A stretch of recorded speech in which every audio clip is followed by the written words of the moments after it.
Ngobrol apa kita jadinya? Nggak tahu lah. Aku jadi mikir lagi nih. Tapi masih ngobrolin yang sama bisa kali ya? Bisa lah, part 2 gitu. Iya. Enggak sih ngobrolin wanita, Om.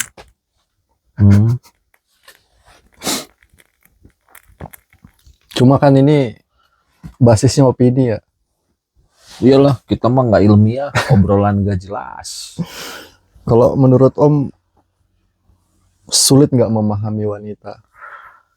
Susah-susah gampang. Susahnya apa? Gampangnya apa?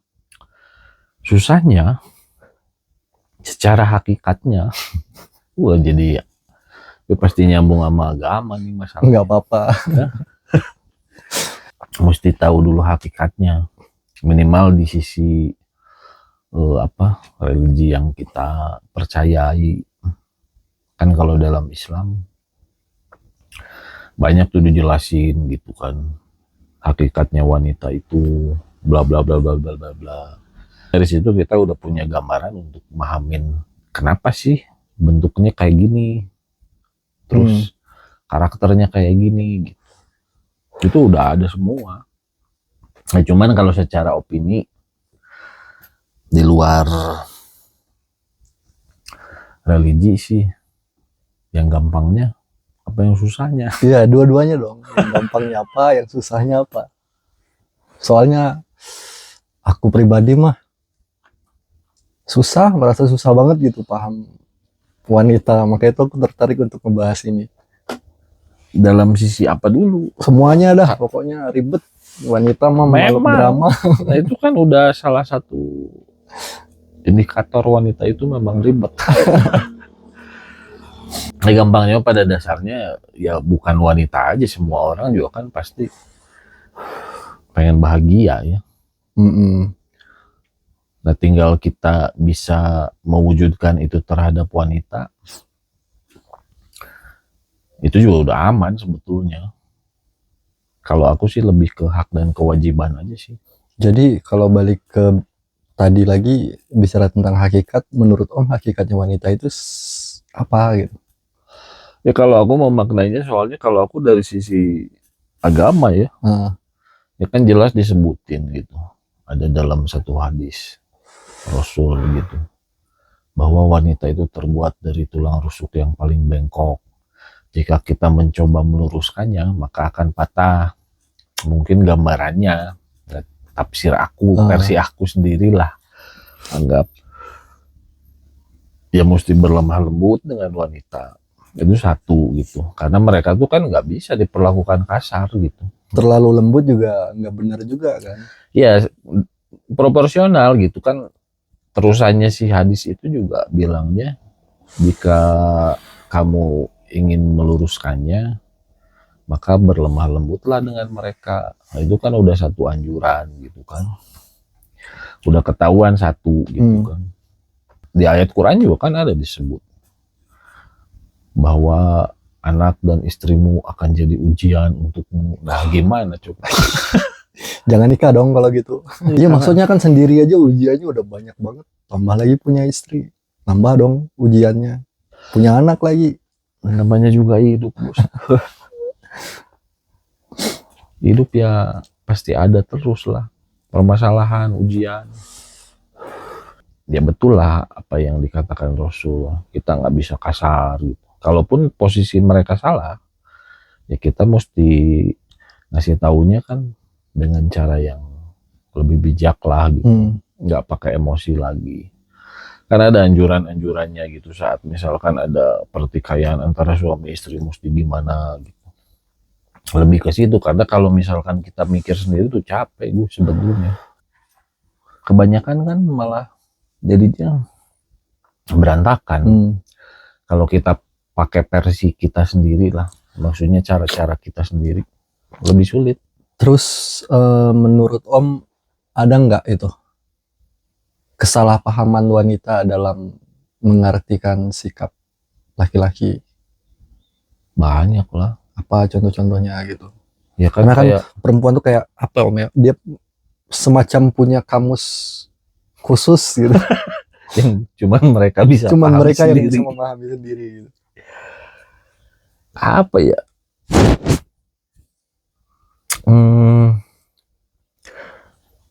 aku agak susah jawabnya sih, masalahnya karena mindset aku terhadap wanita tuh kan udah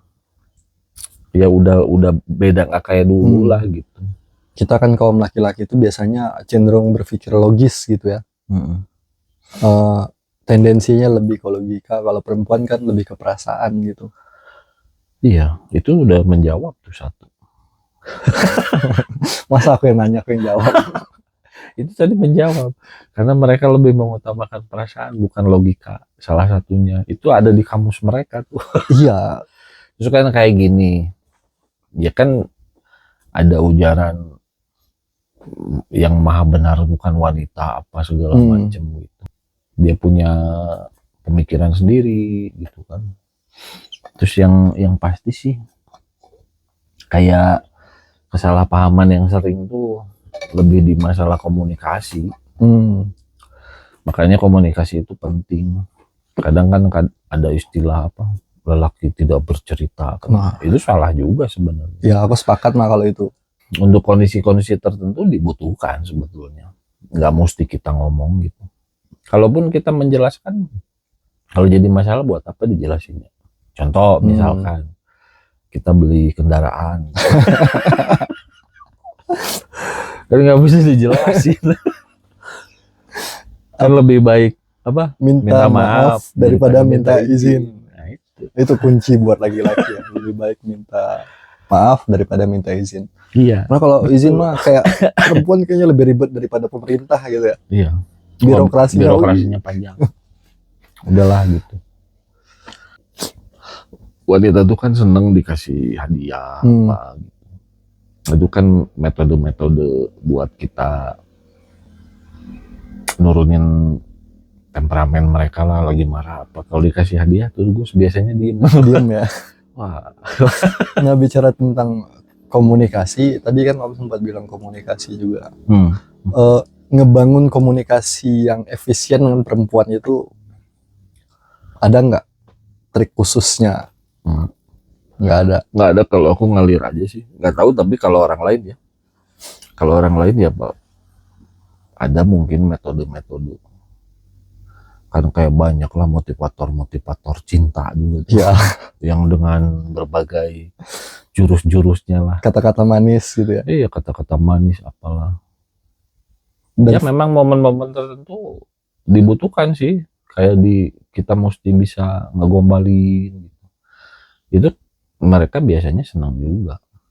Kalau Om pengalaman sama istri nih gitu, sering nggak sih istrinya Om itu menggunakan kalimat terserah? Beberapa mungkin, kayaknya pernah. Nah itu ngadapinya gimana tuh? Soalnya itu kan salah satu kata-kata yang mematikan dari perempuan. Ya, tapi jangan diartikan secara tekstual. Kadang apa yang mereka ucapkan kan nggak sinkron sama hatinya. Itu dia maksudnya. Gimana kita tahu ya, kita bukan peramal gitu, mau apa-apa tinggal ngomong aja kan enak, jangan kode-kode lah gitu. Kalau aku saat bilang terserah, ambil kunci motor, kabur aja udah. Ntar sorenya juga udah baik lagi. Kayak gini sebenarnya Gus, dalam dunia ini tuh kan nggak semua harus diucapkan, nggak semua harus kita jelaskan gitu. Ada beberapa hal yang mungkin kalaupun kita jelaskan malah nambah masalah gitu. Nah kita mesti bisa nahan hal-hal seperti itu gitu. Kan nggak semua dalam dunia ini, nggak mesti semua dijelaskan, nggak mesti kita pahami. Kayak bicara hal gaib, kan nggak mesti kita jelasin, ya cukup kita percayai aja udah. Orang dijelasin juga kan tiap orang interpretasinya beda-beda. Benar. Apa tadi, anak dan istri adalah ujian. Lalu bagaimana selayaknya kita bersikap?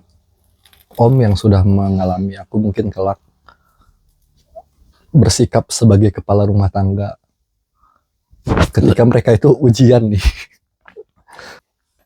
Kan kalau dalam Islam itu selain banyak lah ayat-ayat yang mengatakan bahwa seolah menyeramkan gitu, sebuah pernikahan itu akan seperti apa. Tapi kan mungkin kita baru tahunya di sisi itunya gitu. Padahal kan banyak gitu. Kenapa mungkin si ayat itu keluar? Itu kan lebih ke anjuran kita untuk mendidik mereka. Dimana kita sebagai kepala keluarga kan, ya lebih ke situ sih gitu. Jadi penegasan kepada pria-pria nih, bahwa dengan adanya ayat itu ya kita harus bisa ngedidik anak istri. Ya bayangin aja kalau nggak dididik ya semau-mau mereka kan. Ya, di sekarang banyak sih Om. Ya, kenapa ya? Kayak aku juga lihat di luaran sana banyak fenomena perempuan yang lebih dominan daripada laki-laki. Terus salah kaprah emansipasi mungkin Iya. jadi salah satu faktor juga ya. Ya kalau bicara emansipasi sebetulnya budaya mana? Budaya Barat. Iya. Di Indonesia sebetulnya kan enggak. Cuma kalau nggak ngikutin emansipasi ya nggak bakal maju dong negara kita, katanya. Proporsional lah. Ada ada batas-batasannya gitu kan. Ya kalau masalah kemampuan secara individu si wanita, kalau dia punya SDM yang bagus, ya mesti kita apresiasi dong. Kan mungkin banyak yang profesinya dokter, profesor aja banyak. Orang-orang pintar dari golongan Kaum wanita Hawa. banyak. Gara-gara dia juga kita jadi di sini ya, di bumi. Iya, kita lahir dari mereka. Mau gimana? Meskipun ya sudah ditakdirkan. Memang butuh waktu untuk bisa saling memahami gitu. Ya jangankan sama wanita, terkadang kan kita juga sama temen kan pasti butuh proses lah buat bonding. Ya. Nah di prosesnya itu gitu kan mungkin ada beberapa kesalahan yang biasa dilakukan oleh pria. Ya banyak hal. Tapi iya sih, aku balik ke kutipan yang tadi lagi. Sebenarnya bukan anak dan istri aja yang jadi ujian, tapi segala aspek yang kita jalani dalam hidup juga ujian kan. Iyalah. Dan harus diselesaikan. Ya pekerjaan apa? Kan nggak ada lah yang mulus-mulus aja. Namanya juga hidup. Tapi ketika ada penegasan gitu ya itu jadi trigger ketakutan juga untuk kita yang belum menikah. Tekstualnya sih mungkin menyeramkan ya. Cuman kan ada padanan di ayat-ayat lain gitu. Bahwa wanita itu akan bikin kita tenang, apa segala macam. Banyak gitu. Dia mesti dilihat dari dua sisi gitu. Kalau lihat di titik itunya iya, pastikan kita mikirnya takut, makanya banyak juga kan yang telat menikah gitu kan. Itu mungkin karena orientasi berpikirnya tekstual gitu. Cuman kalau kita mau ngebuka, banyak kok. Iya, tapi berangkat dari pengalaman yang tidak mengenakan kan juga ada yang menjadi alasan kenapa beberapa orang di luar sana takut untuk menikah. Ya banyak. Ya alasannya kan beda-beda gimana orang. Cuman kayak satu contoh aja gini. Ya secara hakikatnya kan laki-laki juga membutuhkan wanita. Yang paling gampang lah urusan kebutuhan biologis. Mau gimana? Banyak cara sebetulnya kan. Tapi maksudnya dengan cara-cara yang benar gitu tuh kan adanya dalam pernikahan ya. Ya khususnya untuk seks bebas. Khususnya untuk kita negara yang religius gitu ya. Iyalah. Soalnya kan kalau di barat sana kan banyak juga kan orang tanpa menikah pun ya udah hal-hal yang lumrah gitu. Ya timbangannya dulu makanya gitu. Kita ngelihatnya dari sisi apa dulu gitu. Ya, itu contoh kecil satu itu aja gitu kan.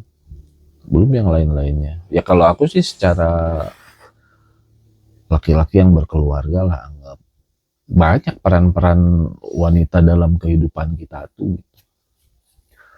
Ibaratnya kita aja dilayani, diurus gitu kan. Kalau dulu waktu zaman belum nikah masak aja sendiri gitu kan. Atau dimasakin orang tua mungkin. Sekarang kan ada yang masakin. udah disiapin segala macam, banyak hal positifnya sebetulnya selain ketakutan itu. Ya, dua sisi sih sebenarnya mandangnya kan. Dua sisi, cuman kan memaknainya gimana gitu, balik lagi ke kitanya. Kalau ngebangun koneksi yang kuat dengan wanita itu bagaimana menurut Om? Nah ini yang lucu, masalahnya waktu aku menikah tuh kan nggak ada fase pacaran. Saat itu tuh kan ya karena ada fase lah. Saat itu aku belajar sedikit dalam tentang agama gitu kan. Di situ ada anjuran gitu kan, bahwa 50% ibadah itu ada dalam berkeluarga. Nah, niatnya dari situ dulu awalnya. Aku niat pengen berkeluarga, tapi sesimpel itu. Jadi nggak mikirin, aduh nanti kalau ada cewek takut ditolak atau apa gitu. Jadi langsung aja Gus. Percobaan pertama, aku kan udah niatin nih, pokoknya kalau ketemu ada yang agak klik lah gitu, aku mau ngomong aja langsung. Kalaupun misalkan nanti si wanitanya nggak mau, ya udah aku nyari lagi yang lain. Sesimpel itu aja. Berarti nggak ada ketakutan ditolak, tensin gitu? Nggak ada, nggak menanamkan itu gitu. Jadi pasrah aja udah. Maksudnya kalau memang jodoh ya pasti bisa gitu kan. Nah itu yang aku lakuin gitu. Kan kalau zaman dulu mungkin waktu ya kita SMA gitu kan, cinta-cinta monyet, zaman kuliah gitu kan, kayak kita senang ke cewek itu kan pasti ada deg-degannya tuh, aduh kalau ngomong gimana ya, sampai kita ngemodus apa, kan kayaknya ribet banget ya. Dan kita juga pernah ngalamin seperti itu gitu, perasaannya tuh nggak enak gitu. Tapi kalau kita apa ya, melepaskan pikiran-pikiran seperti itu, pasrah aja, cobain aja gitu. Kayak misalkan ada nih, wah ini cewek cakep nih misal gitu kan, udah ngomong aja langsung. Ya paling dianggap orang gila. Enggak, kalau di zamannya Om mungkin masih relevan ya menggunakan cara seperti itu. Tapi kalau sekarang aku rasa ya sulit. Emang ada gitu perempuan yang nggak kenal atau baru kenal tiba-tiba ngajak nikah aja dan mengiyakan, kayaknya cukup langka deh kalau di sekarang gitu ya. Karena aku juga lihat dari teman-temanku ngebangun koneksi yang kuat dengan wanita itu, ada yang pacaran sampai 2 tahun, yang 10 tahun, 4 tahun, 10 tahun, dan itu juga belum jaminan kalau dia bakal langgeng gitu. Kalau di sisi agama aku bisa jawab itu. Apa? Ya, caranya aja udah salah. Kalau di agama tuh kan ada metodenya lah. Kayak untuk menuju pernikahan tuh kan ada tahapannya, dan itu bukan berhubungan bisa ngobrol bebas atau apa gitu. Itu kan bentuk-bentuk pengagungan Islam terhadap wanita gitu, menjaga martabatnya lah. Nah yang jadi masalah kalau zaman sekarang tuh kan orang-orang tuh berpikirnya pasti gitu, mesti pendekatan dulu apa dulu lah gitu. Padahal kalau misalkan nggak tahu ya, karena aku udah mengalami, bukan nggak ngalamin fase pacaran. Pacarannya justru setelah menikah, dan lebih indah sebetulnya. Belum ketemu sama istri pernah dong pacaran gitu? Iya pernah, cuman kan kebanyakan salah kita. Aku akuin aja gitu, kita nggak bener aja caranya gitu. Nah kalau misalkan dibalik kayak gitu, beda hasilnya Gus. Dalam Islam juga kan ada metodenya itu tuh kan, tetap kita kan harus ketemu dulu, ngelihat muka, apa sih istilahnya kalau dalam Islam? Taruh. Nah saat taruh itu tuh kan kita ketemu, lihat muka, itu nggak ada paksaan. Kalau misalkan dua-duanya ada klik gitu kan, mau dilanjut nggak nih? Kan dari pandangan pertama juga udah bisa, ya kayak makanya ada istilah jatuh cinta pada pandangan pertama. Itu mungkin contohnya gitu. Tapi kan kita bisa memilih saat misalkan lihat, kayaknya nggak oke, ya nggak mesti dilanjut. ganti coba yang lain gitu. Gitu. Berarti mah kalau gitu ya takdir mungkin ya. Kalau takdir kan udah pasti. Berarti apa ya? Bisa nggak kalau aku ngomong gini? Ya udahlah, jangan terlalu ribet mikirin perempuan, ntar juga kalau udah jodoh pasti bakal datang sendiri. Tapi mesti diikhtiarkan. Nah, terus kan ada kriteria yang dianjurkan. Kalau dalam Islam, sebaik-baiknya wanita itu yang paling baik agamanya gitu kan. Itu anjuran-anjuran itu tuh kan terkadang sama kita tuh dari dulu gak pernah dipraktekin. Oke, itu yang pertama, kedua dan ketiganya. Ya itu kan yang dari keturunannya, kecantikannya, atau kekayaannya. Kan banyak banget ya. Ada juga kan dari golongan laki-laki misalkan. Niat awalnya dia mau nyari cewek yang cakep. Niat awalnya pengen nyari cewek yang kaya gitu. Niat awalnya nyari cewek yang keturunannya bangsawan misalkan. Awalnya mesti gimana niatnya dulu. Kalau aku ya. Berarti jodoh itu bukan sesuatu yang niscaya juga dong. Kalau secara takdirnya kan memang sudah ditentukan. Jodoh, mati, rezeki. Jodoh, maut, rezeki. Tapi kalau aku bilangnya cuma kematian aja sih Om yang pasti. Enggak, karena kan kalau bicara takdir itu tuh kan takdir itu sebetulnya kita yang memilih juga. Ini pemaknaan aku aja ya.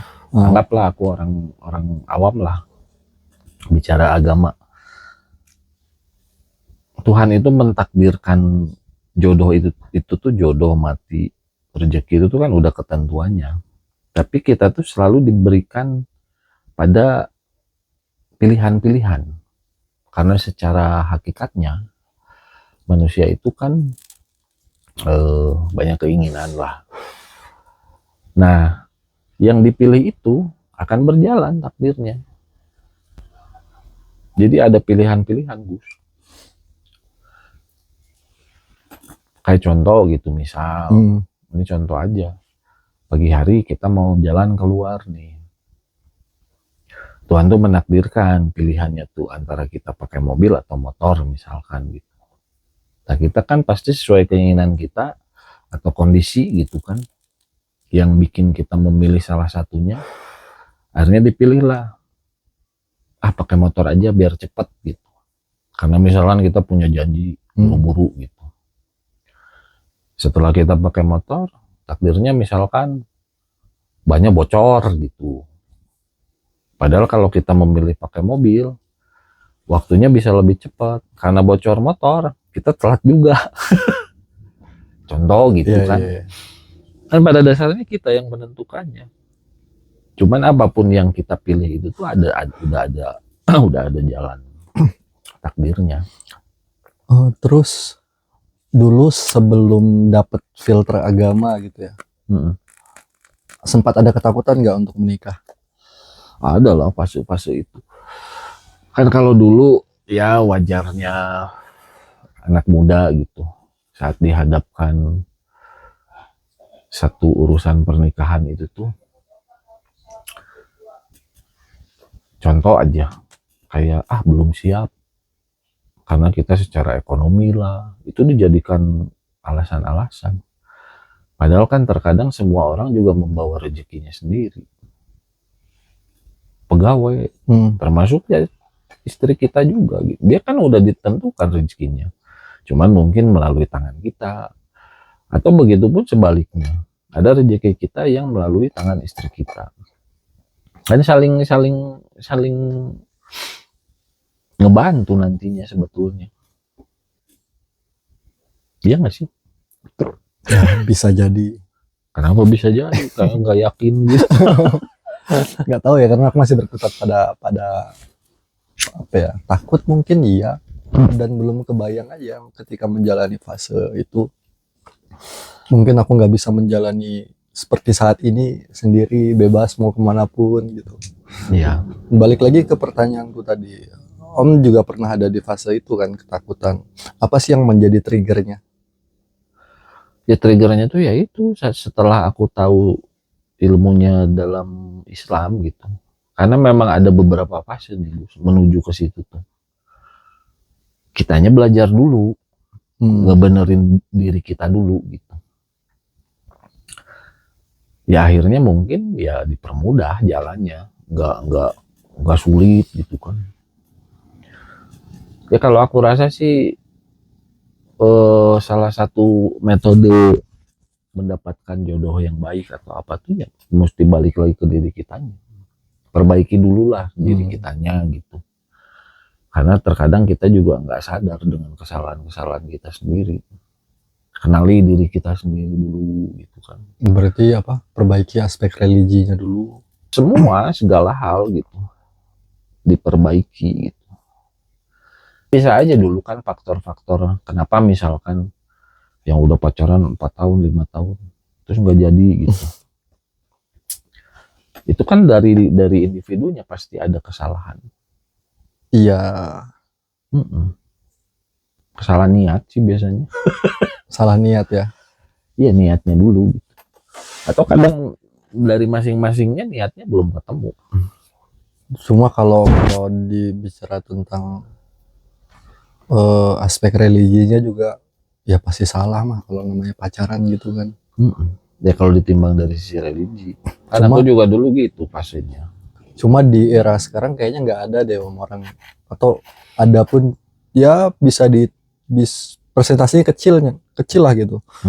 Tentang orang yang menjurus ke rumah tangga rata-rata pasti fase awalnya itu pacaran. Banyak yang berhasil juga dari pacaran kan sebetulnya. Tapi nanti berkeluarganya gimana? Oh, sama aja ya. Sama juga. Sama aja sebenarnya. Kan lebih di masalah proses aja sih. Kalau justru yang mesti kita cari itu tuh timbul niat dulu gitu. Nah, niatnya ini yang mesti baik itu tuh. Berarti selagi belum ada niat ya udah santai aja. Santai aja. Gak usah diambil pusing gitu kan. Gak usah diambil pusing. Ngapain juga pusing-pusing. Kan masih banyak hal yang bisa kita lakukan. Iya. Ada berapa tuh? Ada 3.021.000 kata Pidi Baik jumlah wanita. Ya memang ketentuan Tuhan juga kan gitu. Jadi kebanyakan kan wanita gitu di dunia ini tuh kan lebih banyak gitu jumlahnya ketimbang pria, apalagi di akhir zaman nanti katanya ya. Yang mungkin satu pria tuh direbutin sama 100 wanita. Widih, enak banget itu ya. Bisa milih gitu. Cuman ya nggak tahu kan. Modelannya gimana. Kalau fisik mah aku rasa ya ada kriteria lah. Sekarang gini, aku balik nanya. Agus juga pasti punya kriteria kan. Pengen wanita itu seperti apa. Nggak ada bayangan sih kalau sekarang. Enggak, rata-rata pasti ada lah. Pasti minimal ada. Mesti menarik dulu satu. Ya. Kalau nggak menarik, ya kita juga nggak akan lanjut lah. Itu satu indikator awal tuh. Kita mesti dapetin dulu kita sukanya gitu. Masalah nanti si ceweknya suka ke kita atau enggak, ya berarti itu bukan jodoh kita gitu kan. Sesederhana itu aja. Mendingan langsung aja apa yang kita rasakan ungkapkan. Kalau misalkan dia ternyata menolak, ya udah bukan jodoh kita, nyari lagi. Sakitnya tipis lah paling gitu. Ya iyalah. Ini coba bayangin udah berkorban, ngemodus lah, ngajak nonton lah kalau dulu, ngajak makan lah apa. Taunya kita temenan aja. Udah dianggap kakak. Aduh sedih. Apa sih? Friendzone. Ya, friendzone. Mungkin banyak juga tuh teman-teman yang lagi ngalamin friendzone. Om kan udah Ya banyak lah pengalamannya kalau menurutku tentang wanita dari fase jahiliyah sampai dengan pencerahan mungkin. Ada nggak 3 sifat perempuan yang paling menyebalkan menurut Om? Prasangka aja sih. Cuma satu doang? Mereka selalu punya pemikiran-pemikiran yang ada di kepalanya sebetulnya gitu. Kebanyakan tuh prasangka. Nah disitulah peran kita mesti bisa mematahkan prasangka-prasangkanya itu gitu. Bahwa nggak seperti yang dia pikirkan. Kan kata Agus tadi sendiri, dia seperti punya dunianya sendiri, Iya. pikirannya sendiri. Kamus khusus. Itu kan prasangka. Itu aja. Karena ada peran kita sebagai kepala keluarga gitu untuk mendidik gitu. Hakikatnya tetap laki-laki harus lebih dominan daripada perempuan juga kan. Iya. Masalah hak kewajiban aja lah. Kalau haknya perempuan kita penuhi kewajibannya, timbal balik nanti alami kalau itu. Ya kalau masalah kan kebanyakan tuh kalau dalam keluarga tuh pasti masalah ekonomi atau apa gitu ya yang selalu jadi kendala tuh. Itu kan lebih karena keinginan doang sebetulnya. Kalau kita bisa meredam hal seperti itu sih bukan masalah besar. Satu aja itu prasangka. Mereka tuh selalu punya prasangka yang aneh-aneh lah. Kadang kita diem salah, ngomong salah. Nah itu mesti pintar-pintar gitu ya. Kalau kata Rasul kan ya mesti lemah lembut. Kalaupun kita menjelaskan segala sesuatu. Udahlah dia perempuan, anak hukum lebih tambah ribet. Iya, mereka punya undang-undang sendiri tuh Om. Pasal 1, pasal 2. Bikin pasal undang-undang. 1, iya. Wanita tidak pernah salah. Pasal 2, apabila wanita salah, kembali ke pasal 1 gitu. Ya kebanyakan kan asumsi aja sih. Dia pemikiran-pemikiran sendiri pada akhirnya kan yang menjebak kita untuk bersikap gitu.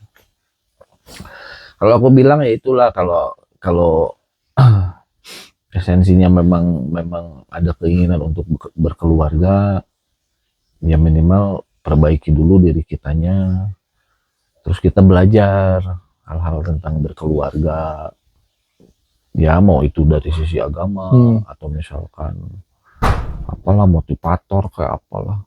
Karena babak hidupnya udah beda lagi dengan masa lajang gitu ya. Kan ada istilah menempuh hidup baru. Levelnya juga udah beda kan. Ada banyak hal yang pasti nanti akan kita korbankan juga saat berkeluarga. Kayak kita kan nggak bisa nongkrong seenaknya sama teman-teman. Waktu kita mesti dibagi untuk keluarga. Itu dari sisi waktu doang.